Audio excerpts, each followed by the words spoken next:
2 shots of vodka.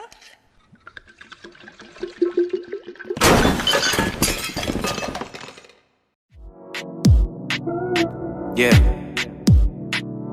You want direction, and I've got intentions for you. I've made some mistakes, babe, but just let me make it up to you. I think you've got what it takes to be mine. Don't let them throw you off, babe. We only running out of time. I think you're perfect. I think you're worth it. I think you've got something different. I've been searching. I think you're nervous. He's made you so mad. I think you should take a chance and show me that you can. Yo, man. Thank y'all for tuning in to another episode of 2 Shots of Vodka, man. Hey, man, this all about to be another lit episode. Once again, y'all know how the fuck we do over here, man. I got my boy, man, my brother, and my brother. He's a stand-up guy, hard-working father, and just one of them people I always kept in contact with, and just fuck overall the big brother, somebody, everybody. You got my man Sonny with me. How you doing, bro? Man, I'm good, man. How you doing? Man, I'm good. I'm good, man. First thing I like to ask all my guests, how's your mental health, bro? That's a great question. I'm gonna be honest with you. I'm learning a lot about myself. I'm learning a lot about the people around me. Mm-hmm. I'm learning about the people who I need to be concerned about. I think it's getting a lot in a better place, man, because I think a lot of times in the past, I had to be this strong person. We think about weakness when it comes to someone who's suffering. Yep. And, dealing with things where they're thinking about suicide or anything like that. I can't say I have thought about, you got to be a weak person to commit suicide, not knowing that it's a sickness.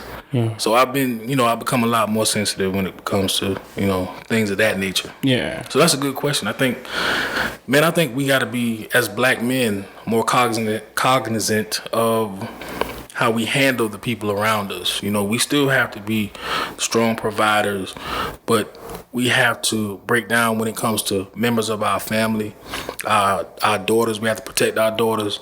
We have to protect our sons, and we have to begin raising them to know that it's okay to have a moment of weakness. Mm-hmm. As long as I have you, I got your back, and that's how we make a brotherhood. That's how we get back to tribes. Yeah. Yeah. Well, I definitely feel I'm definitely in agreement with you, but we're gonna go ahead and loosen stuff up a little bit. I want you to tell the people, no names, but let people know what flavor of vodka we sipping on today. What flavor we got today, bro? Oh man, we got a little bit of French vanilla right here, man. All right, cool deal, man. Well, we're gonna go ahead and take a little shot, man, a little toast up, and we're gonna do it the brotherhood real quick. Yes, you dig? So let's go ahead. I ain't gonna be no bitch. Be no bitch. That's right. Yeah, that's good. Yeah. First off, man, congratulations. My man Sonny just had a newborn baby girl. Yes, sir. What is her name? Riley. Right. Riley Danielle Daniels. Hey, man, beautiful baby girl. And I was joking with you, but how many more guns you had to get, bro? I bought one. I bought one. It's a big one, but I bought one. So he probably you gonna wait on Black Friday. So you gonna cop definitely get some. I'm getting accessories, and I'm probably gonna get 2 more. So how many kids did that make for you, man? Two girls. Two girls. What's the difference with raising girls compared to boys? I know you never had experience. Just from your thought process, what you think the difference is? Well, I laugh and joke with my wife all the time. It's just like another woman in the house to get on my nerves, to bother me. But I think girls are, I think girls pull on your heartstrings a little more when you daddy. You goddamn right. So yeah, I think girls you gotta have you can't really be stern on them, but like I said, you gotta watch them, man, because there's a lot of predators out here, man, and that's what I'm concerned about now is just keeping them safe and putting them in a good environment where they can learn and become productive citizens. Dog, and I feel you when you say that, dog. Like I'm really getting fucking paranoid, dog. Like with the kidnapping, dog. It's like it's getting closer and closer, bro. Yeah. You know what I'm saying? So what are some of the things, as a husband, as a father, what are some things you may tell somebody in the family, even your wife, what are those conversations like to kind of, protect yourselves? What do you kind of advice you kind of give and say? Well, actually, I went as far as buying my wife a pistol. Mm-hmm. So we've been to the shooting range a couple times. We went out to the country and shot a lot of times. But I want to go a little further, because sometimes we buy guns and we'll just have it in the car, or have it in the house. I want to go a little further, and I'm going to take classes with her. Yeah. So we can become more proficient with using that. Just telling her about being on the cell phone when she's by herself in a parking lot, leaving the car. I just said the same thing to my girl yesterday. I literally got pissed. I'm like, yo, you have zero awareness. If you was on Madden, your awareness would be zero. Yes. When you on the phone. You know what I'm saying? Mm-hmm. Like, that is very fucking important. I'm going to match you on that one, dog. I'm going to say, I'm going to go a step higher. Self-defense classes. Man, that's what I was wanting to do for my girls. Yeah. I got, the oldest one was in swimming, so the youngest one, I think they take 8-month-olds in swimming classes now. So I'm going to put her in swimming, but I want to get them involved in some type of self-defense. If not self-defense, we have to be more, at least physically trained to be able to run away from the threat. Yeah. So we've been in the gym hard. Yeah. Everybody. My little one, I got her, she's been swimming, like I say. So we'll do like a squat workout, or we'll go to the park and run some laps, and she's getting pretty good at that. Yeah. But I wanted to learn how to defend herself. Her heart is pure right now. Daddy, I'm a girl, but I'm like, Daddy ain't gonna always be there with you, so I'm gonna need you to toughen up a little. Yeah, I need to get that some of the boy tendencies in you real quick. You did. Yeah. Being a man like us, for instance, I was working and I was out of town, for 3 days, Monday through Wednesday, and just kind of get paranoid. You just kind of you good, but you straight and such, and just because we feel kind of. The one thing I think I can speak for you and say, we don't like to feel helpless. Right. You don't want to get that call or whatever, or even call and not get an answer. What the fuck is going on? And you such and such, a way, man. So all the human trafficking, kidnapping, and stuff like that. Yes. I want your opinion. What do you think are some of the things we can do to kind of we can combat that? As a community. I think,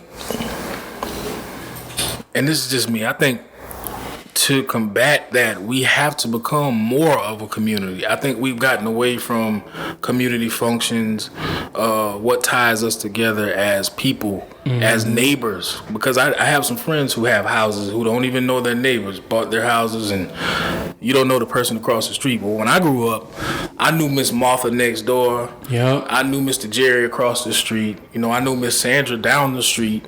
Whole neighborhood was connected. The whole neighborhood. We could ride bikes in their yard. No one was getting upset. If my ball went in your grass, you weren't mad because you knew my parents. You could discipline me. Yep. Because my parents gave you that authority. She'd be like, baby, your son's still out in the street and you out here playing. Yes. Yeah, I saw him doing wrong, so I told his behind up, okay, well, I'm going to tear him up too. That's how I grew up. Yeah. So I just think we have a lot of separation, and I'm gonna speak for the black community. There's a lot of separation, man. It's a lot of separation. Where does it stem from? Because it's like we starting to get that capitalist mindset, like where it's just like, I'm worried about my family. That is it. I think, from what I can see, from what I can tell, I think when we begin to acquire things, we feel the separation because, okay, I got a Panamera today. All right, none of y'all got that. So I live in this neighborhood. None of y'all can afford to live in this neighborhood. But you don't know anybody in the neighborhood. True. Nobody came up like you in the neighborhood. That's not your roots. They might be your children's roots. But being from the country, southern, just rural area. I just believe that growing up, mainly everyone was my family, and those who weren't, they treated me like family. Yeah. So I think we're missing that good old family value in the community to say, hey, I'm gonna be accountable for your kids when I don't see you, or I'm gonna be accountable for you when I see you're in trouble. If you need something, I got your back. But where we get that from to where we're not worrying about our neighbor next door or her kids. Like, her kids could be running the street and we do not care. It's not, ain't my problem. That's the first thing. Black ain't my problem. Like, where we get that shit from? To be honest, I can't tell you. It's almost like this. All right, let me just close my eyes to it. That's none of my business. Let me just walk on and mind mine. You don't think we're being influenced by the other community, like the capitalist mindset? Like, we want to live with the picket fence on the other side. Oh, yeah. That nobody that look like us living. Yeah. We're fighting for that so hard, and so we're being trained and taught to don't worry about nobody else. Grind, do what you got to do for yours. Not knowing that helping next door, we all build together. We all go get in that motherfucker at the same time. Okay, I'm gonna say it like this, and this is kind of an analogy. Mm-hmm. You gave me some information about some tests that you were interested in taking to better your career. Right. And you gave me all the books that I should purchase for that test. Mm-hmm. You gave me the little courses that I should look into downloading to help me with that test. You did all that, no questions asked, right away, first conversation we had. There are not a lot of people that look like us that are going to give us the key to their success. And for the life of me, I just think that once a few of us get into positions, they don't want to see competition coming behind them. But why is it competition when there's enough room for everybody? Hey, Steve Jobs got room next to Bill Gates. Yes, he does. For the life of me, I don't know. I think it's that Willie Lynch mentality of big facts. You the overseer. Make sure everybody gets slapped down before 9:00, and you can come in and get you a piece of pie at 9:05. I think a lot of people think like that. Damn it. Like, man, I always say, I feel like the black community sometimes, an analogy I like to use sometimes is like the dad that never come through, leave us on the porch. Yeah. You know, so we're hanging with dad on Tuesday. Oh shit, this is lit. Dad, you come pick him again. Oh, I got you Friday. You got school. Sit on the porch. You know, and let us down again. Yes. So we always see those, a reference. We always see those little sparks of greatness on social media. Somebody do something, but then again, you see somebody getting stabbed in Popeye's chicken line. Yeah, facts. You know what I'm saying? And it's like, you keep setting us back. You keep just keep setting us back, man. And it's just like, I honestly want to know. And I don't want to be a Debbie Downer, but sometimes too, I just feel like there's no fucking hope. Like, we're far away. Through all the positive stuff we do have, and I do acknowledge it, but it's like, man, we're light years behind. Like, they don't even know. Imagine if every NFL player just walked off, like, yo, fuck this, give Cap a job. Bravo, because I was thinking that the other day, man. Yeah. I was like, you know what? They talking about this, man. They talking about this whole Myles Garrett thing when he hit the dude with the helmet. Okay. Mm-hmm. He did say he said a slur. Right. Okay, so he said a slur. All right, that's fine. But backing away from that, the whole Colin Kaepernick situation where the NFL tried to give him a document that wasn't a normal document and a waiver, I think he was good for being heads up. These guys have already proven that there are some snakes, so why should you allow them to snake you again? No, you got you on your P's and Q's. They mad because you caught them, and you already had a backup plan, like a smart young man. So I don't care if he ever goes in the NFL again. I just want the light to be shined on the issue that he had. Yeah. And I feel like I'm going with a lot of people have been saying that the NFL has a plantation mentality. I'm starting to believe that. I'm really starting to see. It's called a no fun league. Man, I mean, You take away these guys' celebration. Oh, the black guys are in the end zone dancing. They're the only ones scoring. Okay? Nigga for life. Right. Yeah. So I mean, that whole Kaepernick thing. I'm over it. The social media behind it. You see the division in the country. You know, I'm over it. Yeah. I'm over that. Yeah. I don't know, because I always tell them how many black players they got. Oh, they got a lot. How many black coaches they got? How many black owners they got? Facts. You know what I'm saying? So, I mean, we're gonna get so much power. And he say, oh, hold on, he moving up a little bit too. Stop right there. You know what I'm saying? So, but to revert back to, I want to revert to about, you know, by you just having, you know, you just had a newborn baby girl and whatnot, and even with these issues and stuff like that. How does that change you as a dad? Like with all, you know, with all the issues and, you know, the racial issues and, you know, human trafficking, how does that, you know, change, especially at like right at this point when it's still like fresh? You got a newborn, so you're still kind of raw in your feelings with certain things. You know, once they get a little older, you kind of whatever, you know. But like, how does that change things for you, especially in a time like this? How does that change stuff for you as a dad? I think this is something that my wife and I have discussed over and over, because I think about my childhood and my mom was tough on me and I'm thankful for it. But at the same time, my mom also made statements like, you know, you got to do it. It's not going to be easy. Nobody's going to give you anything. Mm-hmm. You know, and that stuff was drilled in my head. So I think I became a hard worker from watching her work 2 jobs, go through nursing school, and become a nurse to work 2 nursing jobs. You know, while my dad worked nights. I come from a 2-parent background, you know, 2-parent home. So I'm blessed in that aspect. I'm thankful for it. And I also got to see a man who led his household and a woman who didn't just sit there and take care of the home. She went out, brought bread back too, and took care of the home. Yeah.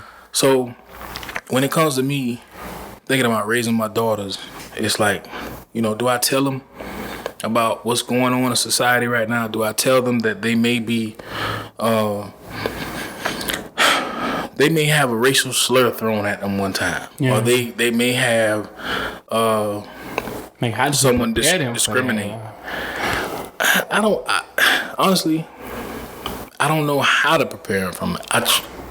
A part of me wants to just keep it away from them as much as I can, like just shield them from it. But I can't always be there. Yeah.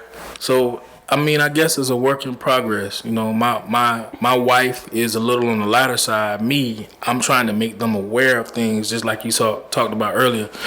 Situational awareness with them being safe. It's gonna be a little tougher to say, hey, this person might not like you because of the color of your skin. It's gonna be tougher. So I think we'll revisit that. You know, my oldest is at the age where she's 7 years old, and you know, she has a lot of diverse friends, and they get along great. Yeah. Even their parents get along with us. But from my own from my own background, I had a lot of diverse friends when I was a kid. When I got to middle school and high school, it kind of got more separate. And I don't know, I think it's because sometimes we realize who we can relate to and who we can't relate to as much. And we kind of gravitate towards the people we can relate to, who are going through the same struggle as us, who maybe your parents aren't at home at night, and I can leave from my grandma to come to your grandma's house and play Madden with you. Yeah. You know what I'm saying? Whereas my Caucasian counterpart in grade school probably has a whole video game system, and he can't come out of the house, you know? So I'm going to somebody, hey, you can come out of the house, I'm going to hang with you, you know? Yeah. So it's going to be tough to introduce them to everything that's going on in society right now, everything on the news. It's going to be tough. I think the best thing to do is just take it day by day. Yeah, that's all you can do. How do you communicate with your wife about these things? Because I know you guys may experience it even in like the workplace. Or just out in everyday life? What are those some of those conversations like? How do you guys kind of keep each other grounded to not, go off the fucking deep end. You know what I'm saying? I think my wife is worse than me. I come to her often, but look what I saw on Facebook. This is, some guys getting beat up by a guy with a MAGA hat. Doesn't this make you mad? She's one of those persons that's like, I don't want to watch the news because it might raise my anxiety or something like that. Yeah. So, I try to keep her aware of what's going on. Like, just keep your eyes open because I just try to just imagine, like, just forget about it. Like, yes. Just under the rug. Yes. Yeah. But see, ain't that's a bad thing too? Because it's like if it does happen, she wouldn't know how to prepare or react to it. Don't you think? Like, well, I agree. I mean, I kind of feel like I want her to be trained and have my trained eye as well to, hey, you need to be able to spot this when it happens. And how to react. And how to react to it and how fast to react to it. So, yeah, it's a house full of women. It's just, I got guns, man. So. That's everything. Shit, I got guns and I can fight, nigga. If nobody else learns anything from me, hell, I know it. So I do what I gotta do till my death. Oh man, you're on the other side of life, man. You're married. I'm not. How is marriage? What's the biggest misconception about being married? I think the biggest misconception of marriage is that you can't have any fun. I think I married someone. Let me tell you a little story. So when I was dating my wife, we used to go out a lot and we had fun, and she was like my drinking partner. She could put down some Hennessy in her day, straight Hennessy. And me being from the country, I drink all my liquor straight. Most of I got a little something. Yeah. But anyway, I drink a lot of corn liquor and stuff like that. Yeah. So I was like, man, you can drink some Hennessy. That's cool. Up until, the pregnancies and everything like that. Now she kind of soft now. But anyway, I just think we have a lot of fun. We have conversation all throughout the day. I think you got to keep the fun there. You got to keep going on dates, and group dates are good, but singular dates are fun as well. You got to have somebody to have fun with. Yeah, because you got to think about it, man. If you get married, you willing to spend the rest of your life with somebody. So I think you got to say, hey, is this really going to be my best friend? A lot of people use that best friend term. Like, they be throwing that shit around. Yeah, that family word, they be throwing that shit around, boy. Friends in general. Oh, people throw that friend word around too like much. a motherfucker, boy. You don't even know the prerequisites of being a friend. And they just be throwing that shit around like a motherfucker, dog. Yeah, man. You know what I'm saying? And I think I waited. I got married 2 years ago, so I think I waited, long enough. I felt like I found someone who matched me, and we just make it work, man. Yeah, I definitely agree with you as far as I do that now. Like, my relationship is very loose. Like, we have fun, man. And dog, let me tell you something. It's a good feeling to go home. You got inside jokes with somebody. You create memories. Bro, remember when such and such last year? Or remember this dumbass mother? This, like, just having it. Like, I think about like the old days, and I'm like, yo, bouncing around and talking to different females, and how I sit back, how the fuck I had the stamina for that? Oh man, it's crazy, right? Like, it's another job, G. Yeah. Like, you get off, you gotta go to this one. You remember what she like, what she don't like. Gotta go here. That is a lot. But when you got everything you need and want in one person, and all y'all doing is building, like, and I say, you know what? I understand why, like, when motherfuckers get like 80 and one die and the other one die right after that shit, because they connected like that. I get it now. Because that was your life. I didn't know heartbreak. You could die from heartbreak was real. Yeah, man. That shit. That shit is real, man. You know what I'm saying? So, what's the biggest marriage? What's the best thing you love about it? I love having somebody that I can come home and vent to one day, and 30 seconds later we laughing about something. Yeah. Over a meal, or we handling the household duties together, or we're planning together. She has a brilliant mind, and I'm thankful for her. I really am. I mean, That's probably the best thing because, you know, when you're a single man, just like you say, you're not really looking to connect with anybody until you're looking to connect with somebody. True. So, you know, once you out there, you just out there and it's all you. Yeah. I have somebody to share with now. Yeah. You know, responsibilities, feelings, emotions, everything. I'm gonna put you on blast real quick if it was something that you dislike about your wife or your woman. Cause I tell you right now, my girl already knows she talk too goddamn much. Shut the fuck up. So I be playing the games. Let me see. My wife is mean. So when I say mean, like jump to conclusions mean.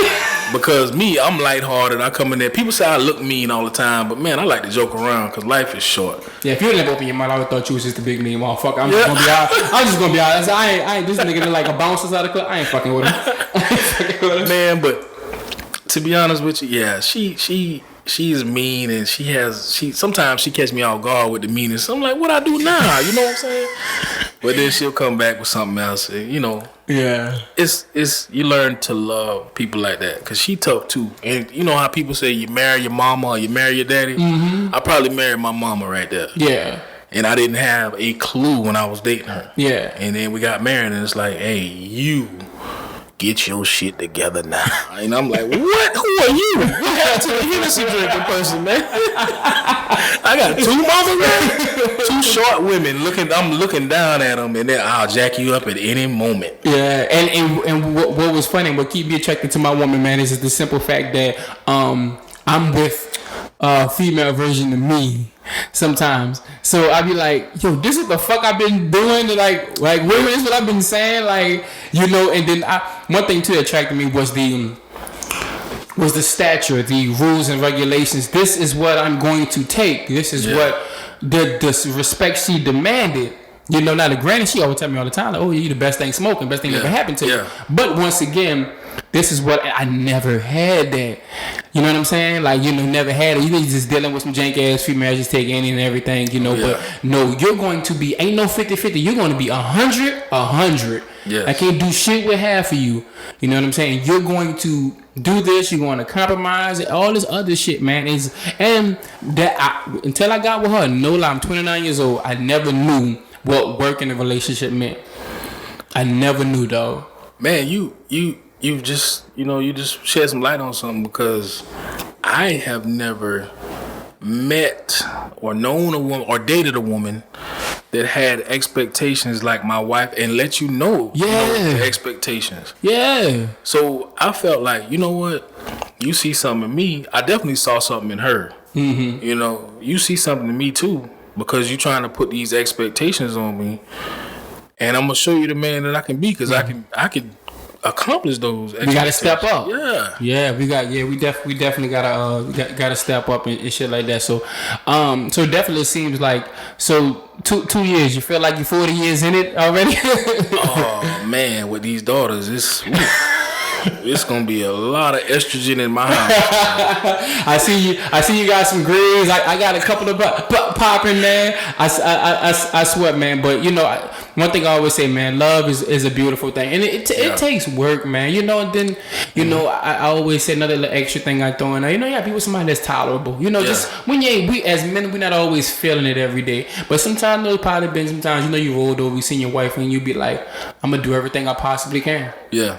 That's it. I'm gonna do everything I possibly can, you know. So I don't care what I have to deal with outside of this threshold. Even in the workplace, like, you know, I don't know for you, but I know sometimes there's been instances for me where I've been in the workplace and you know they just about to hit that button like, yo, all this New Orleans about to come out me, dog, like for real. You know what I'm saying? But it's like I think about, you know. I think about her. I think about my kids and stuff like that. So how do you maneuver, like in a workplace? You know, as a black man, especially as a credentialed black man, how do you maneuver? Because I know it's tough. It is tough, and if she was on this podcast with me, she'd say, let's talk about that. Let's talk about the event sessions you've had. You know, because you know there have been times where I've called her right away. You know, soon as something happened, like, baby, you need to talk me down because, you know, I'm about to cuss somebody out right now. And she will. She'll do it. She'll hear me out. She'll talk me down. But when I get home, she a different person. Yo, you should have cussed that MF. But man, I think that's how she handles me in the heat of the situations. Calms me down. It takes a lot to get to me, but once I'm there, it's pretty much her. I want to hear her voice. I want to hear her voice because I need to talk to you, and you got to let me know. Hey, what do I need to do right here? Workplace as a black man, I worked in construction for over 10 years now, and I've been in management, in construction management, and it has been rough working with other managers that are not your same color. I have been downplayed on several occasions as to my title to subordinates from other managers. So how do you deal with that corporate, that casual racism? How do you, besides like talking to your wife, but you still have to go on with your shift, so what are some things, like maybe if somebody may be out, dealing with something like that, what are some tactics or some things you probably could tell them to like kind of, be the bigger person? In construction, I let it be known immediately that I'm not going to tolerate any of that. Sweeping it, especially killing it right there. Yes, I have to. I have to let you know how I feel because I believe in my value. I've worked myself up into a position. I worked myself up into this title, and I use my back doing it. And I learned how to run equipment, and I learned how to read plans. And I'm pretty much self-taught with those things. So if you want to give me a title, you have to trust me behind that. If you don't have the trust, then that's cool. I understand. I still need the same amount of money that I'm getting. So I let it be known from the gate, man. If you have an issue with me, we can talk like men, or we can do something else. This construction is not, like a retail store, some shit like retail, that. We can get into it on the job site. There have been times before, but I don't like to get physical with anybody. I don't want to threaten anybody to start with. Yeah. But there have been some times where I've been cursed at. I've been called a racial slur on the job. Somebody called you a nigga on the job? Yeah. Damn. Yeah, man. And I lost it that day, but I agree because I was sure about to say I know you saw red, dog. Yeah, and it was an older Caucasian gentleman. That's even worse. Yeah, I don't tolerate that, man. So what I would say is I don't expect anybody to tolerate being subjected to racial slurs or somebody cursing you out. I treat people with respect, and it's like the golden rule. I want you to treat me with respect as well. And the minute you cross that line, we are going to have to talk about it because I spend more time with you than I spend with my family. Yeah. Because when I spend my time with you, it's in the daylight. When I go home, I got a couple hours to read a bedtime story to my daughter, do a little homework, eat dinner with my wife, and then I'm going to bed. When I get up, I'm coming right back to see you. So we got to get this understood, and we got to get it done now. Yeah. Because it's not going to happen again. Yeah. I don't get that. I always say this too. I don't know why motherfuckers be thinking these jobs is everything. Like, yo, it's just the fuck I said it was. It was a job. Right. Like, they take them. First of all, you're building up somebody else's empire, so you shouldn't be going that hard for somebody else's shit. Exactly. All right. For two, at 5 o'clock, you ain't Manager Bob no more. So I just know I do reserve the right to fuck you up. Yes. You know what I'm saying? But it's like, I think I figured it out. It's a problem with themselves. It's a power thing. Yeah. The same way we have issues with these police. They pull us over, handle us any kind of way. Yeah. You know what I'm saying? Officer Mike Insignia, who told Sandra Bland, I will light you up. Yes. That's a power thing. You probably got your ass beat every day in high school. Stomped down. And you're going to talk to a woman like this. Yep. You see what I'm saying? So you got these motherfuckers that's in positions of power and look down. Motherfucker, the only difference between me and you is you got an extra zero on your annual salary, dog. Yep. You know what I'm saying? Like, it's not, and I for the life of me, I couldn't understand, like, yo, it's not that serious, dog. Because if this bitch shut down, we all gone. That's facts. And that's my thing. Like, I get tired of people that lack even a third of my work ethic coming and just trying to downplay my work or my planning. You know, even before the work, you want to downplay my planning first because I think you want me to be inferior to you. Mm-hmm. So, and that's why I just try to nip it in the bud right there. I handle it like a man. I come to the source. I don't want to go to management. I don't want to go to HR. That's what I'm saying. I don't want snitch and none of that shit. I want to deal with you, dog. I don't want to put your livelihood in jeopardy. But they will do it to us. Yes. Quick. And the minute you do it to me, now, if I get fired, I have to beat your ass for satisfaction. I'm gonna get some satisfaction from it. Yeah. Now I have told a couple guys that on the job. If I get fired, I'm gonna win at something today. You know what I'm saying? Yeah, I ain't the one taking the L, nigga. Yeah. That's real shit, man. But yeah, and that's the thing too, because it's like they'll be in the workplace, bro, and they could get loud, scream, and all this, bro. We raise our voice 1 decibel. Guess what? We creating a hostile work environment. Yep. Now we the angry black man. We're the angry black man. Yep. And I'm like, yo, you just cursed the supervisor out and told him, fuck you, I'm not doing that project. All I said was, I'm not gonna be able to do it right now because I'm doing something else currently you asked me to do.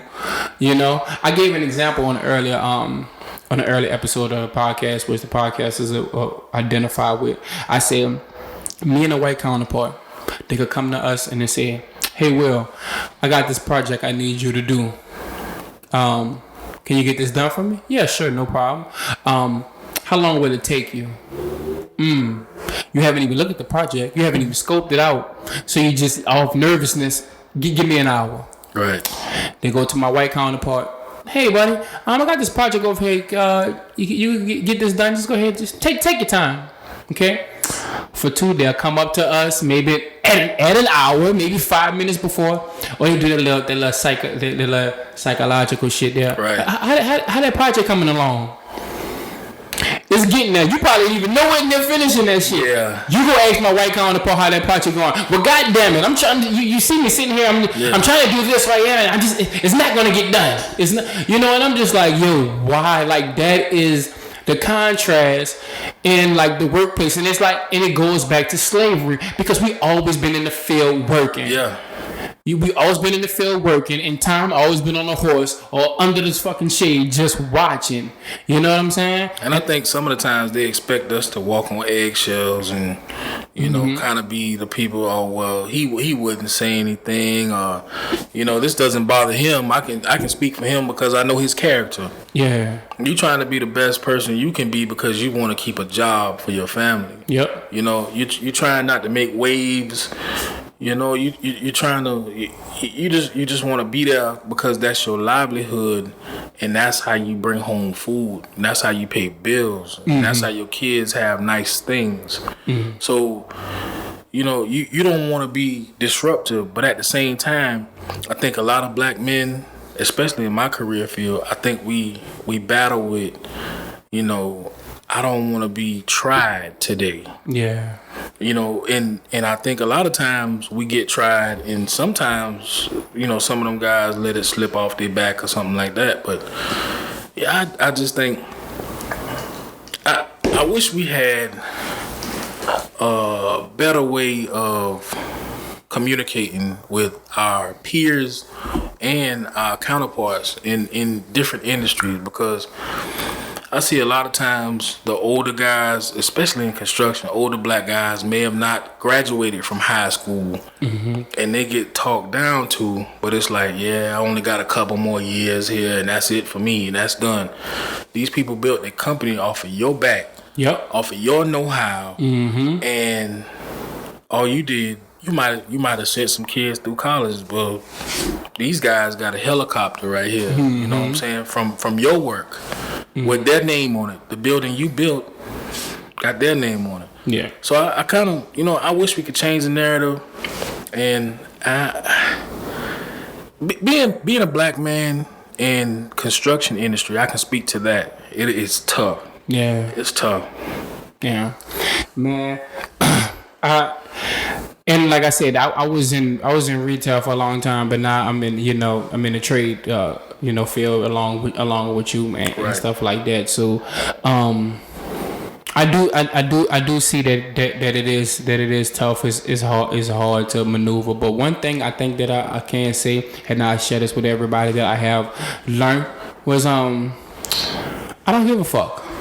And when and when I say that, I'm not saying like, oh, I don't care about my job or anything. Like, no, I don't give a fuck about what's going to come after. And when I say that, I mean as if respect is going to come first. We may not ever have to agree, but we do have to respect each other. Yes. All right, and I always tell my girl this: you're not gonna talk to me any kind of way. You're not gonna handle me any kind of way. What's the worst thing you're gonna do? You gonna fire me? I don't give a fuck. Let me tell you something. First of all, I serve a higher power that's way more powerful than you, and he will always make sure that my family will never go without a meal. Yeah. So you know what? You may fire me or whatever the fuck you may do. That's fine. Now granted, I've been in situations, and I've been in that situation, but I've been in a situation where I have walked off, from the situation where I met you at, or whatnot, and it was the fact that I beat them to the punch. You know what I mean? Like because they don't want to see a man in my position. At the end of the day, they don't want you with control. Right. And once people get that fuck it in their system and they really understand, like, that's the worst thing they can do. They can fire us, and at the end of the day, they can stop your livelihood. But at the end of the day, like,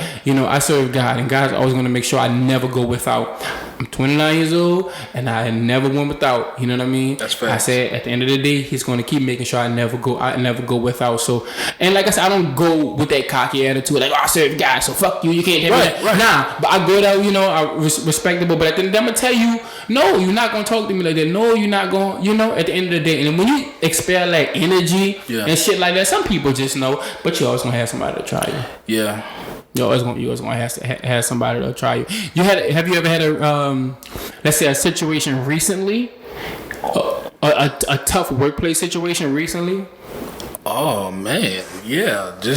I wouldn't say about this time last year, yeah. Yeah.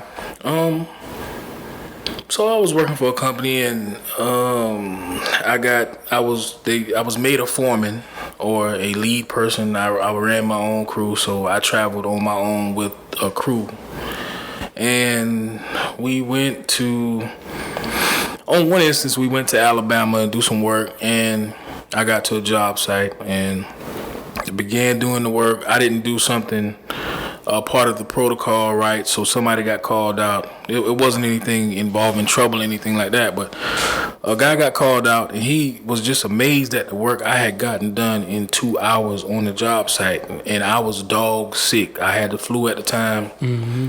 But I'm like, if my guy can help me out, we can get this done in about 6 hours. So when the guy got there to open the gate, it was just a point to where he was coming up talking to me, man, you do some good work. The guys, the normal contractors come out here, they take 3 days. What time you gonna be out of here? I said 3 days. I'm gonna be out of here by 2:00 today. I don't like to carry over work like that. Yeah. But he appreciated that at the moment. He was a constituent, I guess, for the company we were working under. My immediate boss was thrilled. His boss, not so much. We went on down the line, and one day I was going home, see my family, and he texted me about a job that hadn't been completed. I told him that the job had not been completed. And the next thing he texted was, "That's unacceptable." And it blew my mind because, and that's one of the times where I immediately called my wife, like I said before, like, what in the world? I had already been having trouble because they gave me some coworkers or subordinates under me who were green. Didn't really know anything. I had to maintain the paperwork, maintain the vehicles. I had to do the majority of the work and definitely had to do the technical work. And for somebody to say that's unacceptable, and I'm beating everybody's quota. Every one of your crews that's more well staffed than I am have better equipment than me. it's just my work ethic is shining, and you have come to expect that. So when a job hasn't been completed ahead of time like I was doing, that's unacceptable. And that was it for me. Never saw them again. Quit right. I was on 20 going home, coming from Georgia, South Carolina, and I never turned back. Never. I promise. It is a good feeling when you can walk away from them. It's like you kind of got the power when you. It's like a energy shift. You kind of you took that power from like that's it. Like you no longer not no more. You know, I know what it felt like. Man, it's tough working in a stressful environment. Yes. And that's why when you start talking about mental health, I'm like, yes, because my wife has, reiterated that over and over and over. Mental health. Take care of yourself physically and mentally. When you're traveling from home, I have to worry about my family.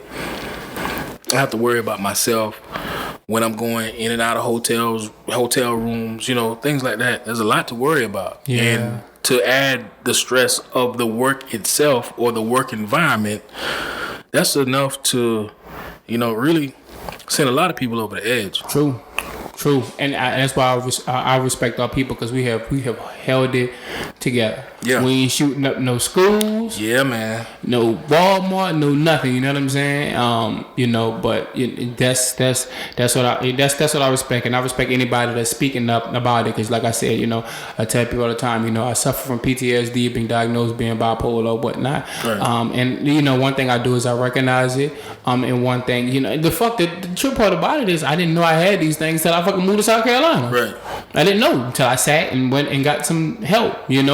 Tell everybody, every other Saturday I go head on down to my therapist, and we have a conversation, and I get the help and speak about these things that's bothering you, and ultimately that's why I respect you as a man, and respect your marriage, because you know what, man, you need something to keep you grounded. Yes, definitely. You need something to keep you grounded. Another thing I'm hoping, how do you feel about some of the candidates running for president right about now? You feel like anybody's going to help the black agenda?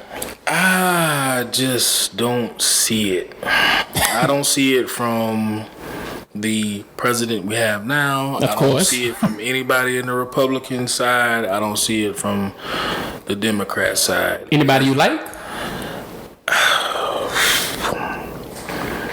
If it was anybody, I'd probably say Bernie Sanders, man. But other than that,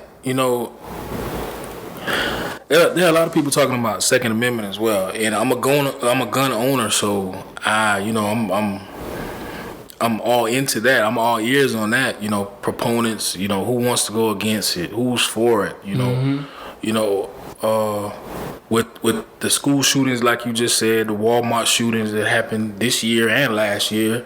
I think it's a tough stance to say, hey, let's let these guns stay around. These assault rifles, let's let them stay around. And I think the popular thing is to say no. Let's get rid of the assault rifles, or let's get rid of these 30-round magazines. But I don't think a lot of people think that this is a right that was written within the Constitution years ago. Yeah. And here we are talking about, let's change that. And this is the same thing that these guys fought for when they left Europe to come here. So let me ask you, do you agree with some of the stances, or do you agree with like the NRA and their stance and how they feel about certain things? Because a lot of the big companies, back NRA. Some of the ones we support, and some there's a hidden support we don't even know. Yeah. How do you feel about that company as a whole? The NRA as a whole, I don't know if I agree with. I don't know if you have roots in Ku Klux Klan or anything like that. You know what I'm saying? So, for you to be, of course you're going to be for, Second Amendment rights, because you are the National Rifle Association. So, I can't say that I'm totally for what they believe in because I want to know your past. I don't know too much about them, but I want to research more about their past, their leadership, their history. Because I don't necessarily agree with you if you had a Klan member at one time who was a leader of your organization or a board member or anything, you know. I don't know if I agree with that because you have to then, as an organization, you have to address that. You have to address your history, or if you have current members now who are affiliated with any type of hate groups, because we love to talk about ISIS, we love to talk about all the illegal immigrants that are in the area, but we don't talk about the domestic terrorism. Shit that's here. Yes. We don't talk about that. Yeah. So one of those things is we talk about all the school shootings that's going on, but we don't talk about the hate crimes that have been going on for years down in the South. We don't talk about that, and they don't bring it up either. And none of the presidential candidates bring up the domestic terrorism that goes on in the rural southern states. We don't talk about that. They'll talk about the school shootings but they don't talk about the guy who was walking home on a dirt road and he got shot down by a white man. Yeah. We don't hear that. Yeah. We don't hear that too often. So we don't hear the NRA being proponents for that conversation either. So it's kind of tough, man. So when we talking about presidential candidates, it's all a bunch of bullshit right now. True. To me, it's all a bunch of bullshit. Like, really, right now, I kind of just want anybody but Donald Trump in there, though. That's how it is. Anything but him. And sometimes I could be a big conspiracy theorist. I think they already picked the next one. That's how I feel. If it was anybody that was rocking with it, somebody I was feeling right now, it would be Andrew Yang. Yeah. You know, just because the way he's shifting stuff to AI and understanding the way that the future is going and just trying to help people. But either I can't even be 100% in him just because every time that important question has been asked on any show, interview, or whatever, what do you have on the black agenda? Hey, that's all you fucking get. Yeah. You know? So, no, but I just like, I be thinking to myself, dog, I be like, is it that hard? Like, I just feel like, just imagine, like, real shit. Like, if me and you was like running for president, be like, look, bro, we about to tell you straight like this, man. Look, we about to cut all this out. This ain't about to happen. You know, only so many immigrants are coming. You got to come file. Right. You know, we about to get rid of this. Certain people you can't buy, you know, this type of gun, and there's, you know, different prerequisites of buying the gun. Like, we just go, like, I'm not doing, don't script me and all, don't write me no. If I know the answer, I'm gonna say, you know what, bro, I'm gonna do some more research. I don't know nothing about NATO. I don't know nothing about NATO. You know what I'm saying? You know, but I can tell you one thing: we need to get these guns out the hood. You know, so where these guns coming from? Who's shipping this? Whatever. You know, like, you just kick the shit. But all that scripted shit, man, ain't for me. And like I said, it's to me, it's just the who got the best gift of the gab. That's how it looked to me. Yeah. Who got their best mouth work? Yeah. That's how it is. I feel you in the Bernie Sanders because that would kind of be my second vote. But I'm like, I be sitting up there and I be watching them, but this motherfucker say anything for the black vote. And you know, I kind of feel the same way. Like, you know what I mean? But then I sit back and think, well, you know, does anybody care about the black issues? Is anybody gonna care? Or are you gonna say that so you can get the black vote? And then, you know, because to be honest with you, I don't really see what Barack Obama has done for the black community. There was nothing. All he had to do was be black, and he got it two times. That was just because he was black. Yeah. That's all he did. You know what? It fall on us because we accepted that shit. We said, you know what? Oh, he black. It's fine. You know, now we saw how the motherfucker looked when he went in, and we saw how he looked when he went out. So he was in that motherfucker doing something that was stressing him out. Yeah. But no, we as a black, it's our fault, and we can't get mad. Now we got this asshole in there. At the end of the day, because when Obama was in there, we didn't hold him to the same standards we trying to hold this motherfucker in there. Oh, he black. It's fine. Take your time, you know. Like take your time, Pastor. That's what they be saying. You know what I'm saying? So, you know, it's we gotta take our lick too. I don't think. A lot of times I think that as a black community, as black people, we don't sit and like other communities or other like the Republicans, they have this chosen person to represent them, or these group of people who could represent the Republican Party. As black people, I don't think we need to worry about which candidate could come in and do something for us. I think we should start the thought process off by saying, what can we do by ourselves? And then what candidate could help enhance our situation? True. We have to start in our own communities, and because it starts with your aldermen and your county councilmen, your city councilmen, your mayors, your governor. Because we had some pretty bad governors in South Carolina. I mean, one of them was taking the money and going off with his mistress. But damn, and, oh man, he was all in Brazil or someplace. Yeah, man, he was out of here. Wow. So we've had a governor who came in and said no to raises for teachers, money for schools. So we overlook stuff like that. You know, we can't have things because if we don't educate ourselves and know, hey, these are the people who are going to be leading us, if we don't know that, then we can't really gripe about what's going on if we don't educate ourselves and say, well, you know what, we need this person here to do this. We are the people. We place people in charge. This is what we do. So we need to begin locally, and then we need to have someone with a little more charisma than Donald Trump to get in the office, because just like you said, if we had a presidential candidate who we could relate to, like Barack Obama, we could relate to him because he was black. Donald Trump is in there because a lot of people relate to him because he's a bigot, and he's just he for the most part he's a coward to me, you know. Yeah. And there are a lot of people who relate to that loudmouth talking, you know, let me cuss you out or let just me that call coward you a philosophy. pig. Yeah. Oh, I can relate to that. We got somebody in there talking about me, talking like me now. So yeah. But then he get in the position and he stabbed them in the back too. And they still praise him like he's the next coming of Christ. Yeah. I mean, you can't even tell them anything about the man or what he's doing to their community. Yeah. Because they're looking at CNN and they watching him get off Air Force One or get into a limo, and they going right back in their trailer park drinking a Bud Light or whatever they're doing. You know what I'm saying? Like, no, he's not doing anything for you. Well, he's calling you guys niggers and he's calling you bitches and bastards. Well, that's all I need. You know.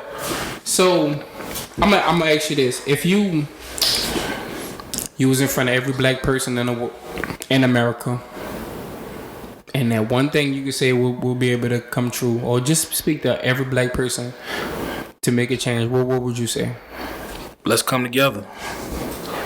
Let's come together. We need each other. And that's why we don't have the strength. And I'm doing a lot more research. That's why we don't have the strength. That's why there's not another Black Wall Street in Tulsa, Oklahoma, or anywhere. It's because we don't come together.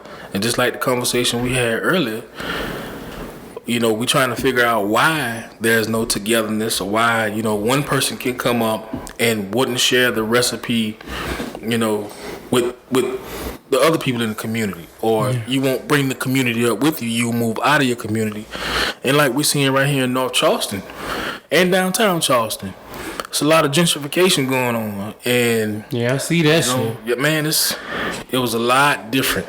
It was a lot different when I was a kid around here. Yeah, it was black. It was black a lot of places. Yeah, and not to say that there's anything wrong with white people, but you know, we talked about the price of living here as just, you know, it has gone up tremendously. A lot of people around this downtown area now can't afford to pay those higher taxes. The younger people, they moved on, they moved out of state, out of town.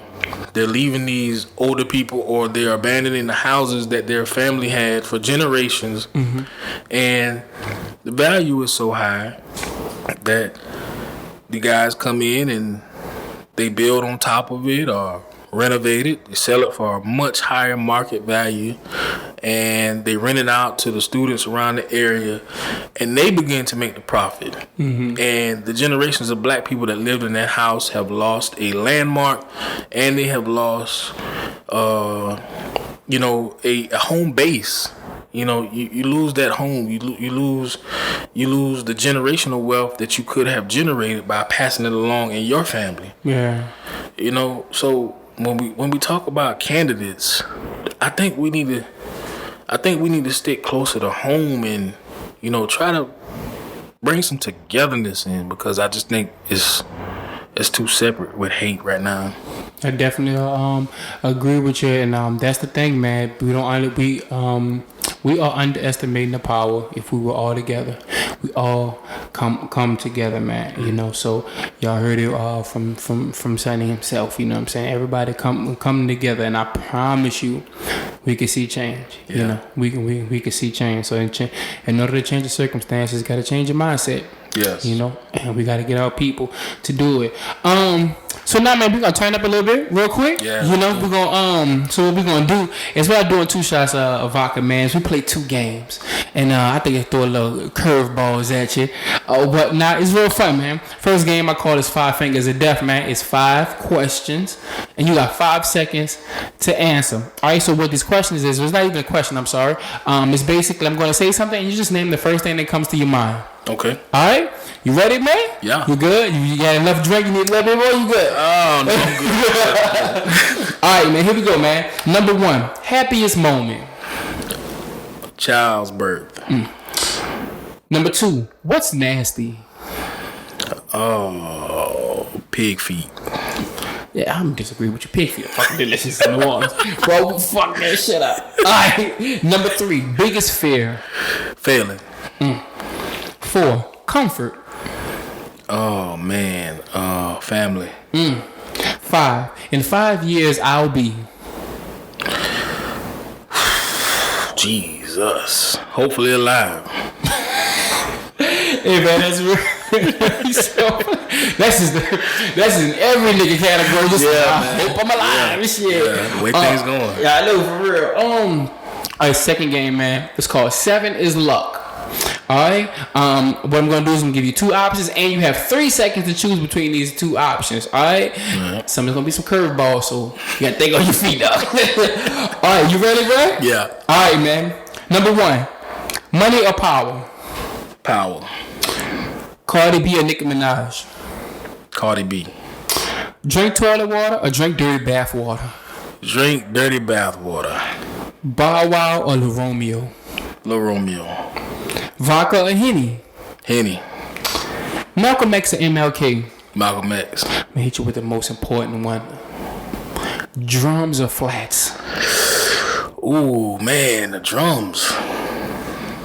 I wonder how many people are trying to find him on Facebook and block him right about now. I'm trying to see. My wife would disagree. Wait, hold on. What is the... All right, hold on real quick before we get into it. What's the thing? All right, because I'm a vegetarian now. Yeah. So, all right, I was a flats guy. Mm-hmm. All right. But I do understand the accessibility of a juice. Thank you. You answered your question. When you can take this thumb and this index finger and pick it up. You see, you got to work with them flats because you got to pick that other bone. You can pick that drum up and just... it's there. Right there. Right then and there. Oh, shit. Hey, man, I see it now. I see it now. I was like, man, motherfuckers that pick drums be tripping, man. They be tripping. But I see it because when you dip that, whatever it is you dip in there, you good. There's one way in and one way out. You ain't fighting with it or nothing. What's your favorite flavor wing, bro? Man, I don't know if you familiar with the spot Willie's in North Charleston. Nah, I never heard of it, bro. Oh, they shut down now. But anyway, they had some they had some vinegar barbecue flavor wings. Mm-hmm. And it was a different flavor than I ever had. Other than that, I like wet lemon pepper or something like that. You like wet lemon pepper? Yeah. Mm-hmm. Sound like Rick Ross right about now. Oh, man. Hey, you know how many times I get that? I can imagine how many times you get the Rick Ross. Especially me being big like I am. I get it all the goddamn time because of the beard, man. I'm like, shit. Man, look, bro. I thank you for coming on to the podcast. No problem. For one, I want to apologize for not reaching out as much. But as you know, life just be fucking going. Oh man, for both of us, man. You know what I'm saying? And you know, as your brother, I'm always gonna be here. Anything you ever need, you know, I'm here. You dig? You just you know, and it's the thing too. I like to tell, like this is what I'm saying, man. Like at the end of the day, like sometimes if we stop with the capitalism mindset, we just reach out, man. You never even know who can help you. Who like you just you know, who would have ever knew like just me and you like we'll just click and just have some of the same, you know, like somebody be like there's people that actually look at you or you look at you and me and be like, oh, they look me, I ain't fucking with them, but just not understand like I could really kick it with this motherfucker, like I could, you know, knock a couple of beers back with them, bro. You know what I'm saying? So it's like, yo, we really gotta reach our community. We really gotta just talk, bro.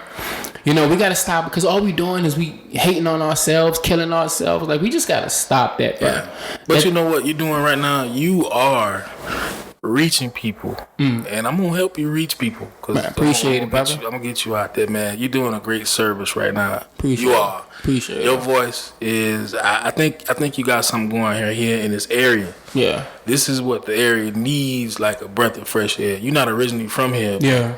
We need something like this, man. Yeah. We need to be able to have conversation because that's where it starts. Yeah. And we need to be able to, you know, have that open dialogue, listen to each other, and then begin to build because it starts with us. We need to move more like a village as far as, you know, besides having that capitalist mindset like you were saying. Yeah. We need to see what it's like. I would love to see what it's like if we could move like, you know, we were a whole village and we would use each other. Ooh, boy, that'd be a beautiful day. That would be the best day of my life, man. Yeah, man. No lie. So I'm just trying to make God proud. I'm trying to make, you know, some of my ancestors proud. And keep moving. And like you say, bro, take a little insert from your book, man. So take it one day at a time. Yes, sir. You know. So what I do here at 2 Shots of Vodka, man, is I like to leave off with a little phrase that kind of structures around what we've been talking about. So I'm gonna leave with this phrase here. I can't change the direction of the wind, but I can adjust my sails to always reach my destination. All right. So thank y'all for listening. Always remember, man, stay 10 toes down. If you're missing any, count them and roll with them. Leave with love, you're gonna get love. And whoever you with and whatever you doing, do them it because you love it. It's Will Love, my man Sonny. It's 2 Shots of Vodka, and we out, man. Yeah, your friends tell you I'm the one, and I'm hoping you listen. I don't listen if they praying or they sneak dissing. I got the black sword for the battle of the sexes. You my next girl, don't ever act like my exes. Your phone face up, I trust those are good texts. Mine's face down, cause bullshit can bring us down. I vine with the wine, helping me to read your mind.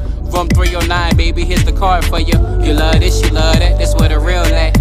Morning time, you got my sweater, Vicky's under that. Here's my number, make it ring when you unpack. And don't front on me, cause I'ma take care of you back. I think you're perfect, I think you're worth it. I think you've got something different, I've been searching. I think you're nervous, he's made you so mad. I think you should take a chance and show me that you can. Come through to my side, come vibe on my side. Be mine on my side, come wine upon my side. I think you're perfect, I think you're worth it. I think you've got something different, I've been searching. I think you're nervous, he's made you so mad. I think you should take a chance and show me that you can.